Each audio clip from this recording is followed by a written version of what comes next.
So, except for the Glenfiddich. That was a late addition.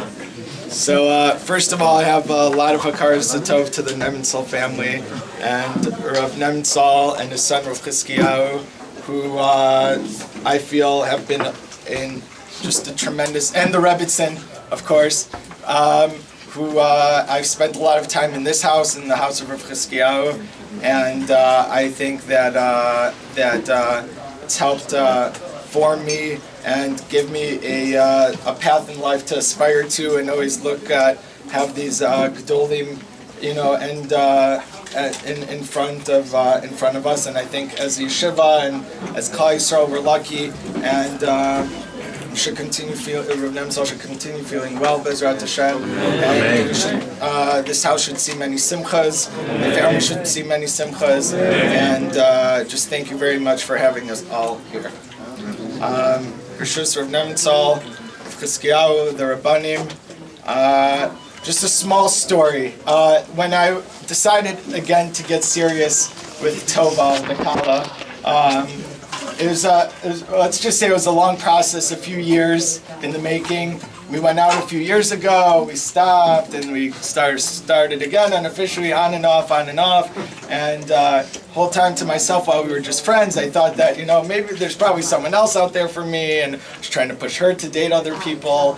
And when I started again, now, thank God I had two great people in my life to really guide me. Rav Ami, my Rebbe, and Rav Chizkiyahu, also my Rebbe, with all shilas and everything just going on in my life, always there for me and always guiding me with lots of hadracha.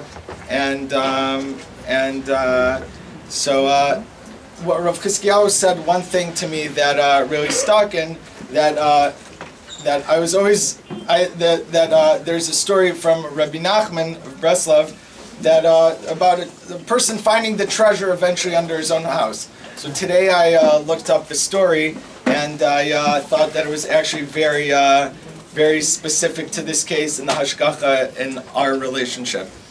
The story goes like this: that there was once a Jew, and he had a dream that there was a treasure somewhere under a bridge in Vienna. That's the version I read. I don't know if there's other stories that have different details, but there's a huge treasure under a bridge in Vienna, and he travels far, and he gets to this bridge, and he starts digging under the bridge, and and it's nighttime. He was too scared to do it during the day, and a policeman is walking by, and he sees this guy shoveling under a bridge, and he comes up to him, and he's like, "Sir, what are you doing?" He's like, "Well, I'm a Jew from this faraway land, and I had a dream a while ago that there was this treasure under this bridge, and I traveled far and looking for it, and I finally found it, and now I'm going to dig it out."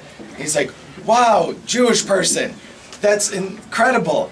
I had a dream also about a treasure, but it was buried under a small cellar of a house in a faraway land, and he ended up describing to this Jew exactly what his house looked like, exactly what this little shack looked like of a house, and where the treasure was, right under this Jew's house." So he traveled back, and he went back to his home, and he finally dug into this place where the officer had told, and lo and behold, the treasure was right under his house the whole time. And the moral of the story, I guess, he said, the Jew said that I had to travel a long time and hard time to Vienna to find out that the treasure was really at home. And so the same thing goes with me and Tova. I think that after this long journey of this and on and off and together and not together, whatever, how not from it sounds, but both of us are. She's a tzaddikus.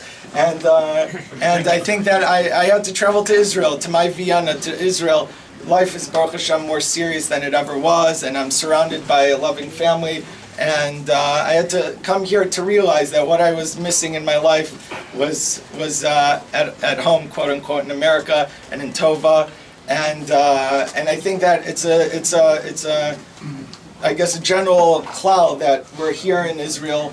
And sometimes we have to remove ourselves from certain experiences and atmospheres that we grew up with, sometimes even our family, and we shouldn't be ashamed of where we come from and where we want to go. And everyone, and as hard as it may seem, other people have it harder, and other people have it even harder, and we should all just grow from each other. And while we're in Israel, while we've traveled to Israel, we should find out what we're really looking for, and not find it at home, but many of us who unfortunately have to return back to America, just grab it with us. And as my Shir Rebbe, Rav Ginsburg, always says, whatever you have here, soak it up as a sponge, and little by little use it. Every experience we have here, like hearing Rav Nemtsal speak, other Rebbeim and other guests that come to the yeshiva, and other experiences that we're zocheh to have in Netiv Aryeh, take it like a sponge. And in America, and if you have to go back, let it go little by little. Put up pictures, anything to just make you remember. Try and visit as much as possible, and keep this Israel, keep this Vienna. Every person has his own place, his own experience, his own Rebbe, his own derech. No one has to look like anyone else, and everyone should really, really try to just soak up everything, and the Avira, the Eretz Yisrael, and the Rebbeim, and your friends that you make here, and really keep that chevra, and really keep that experience going back in America.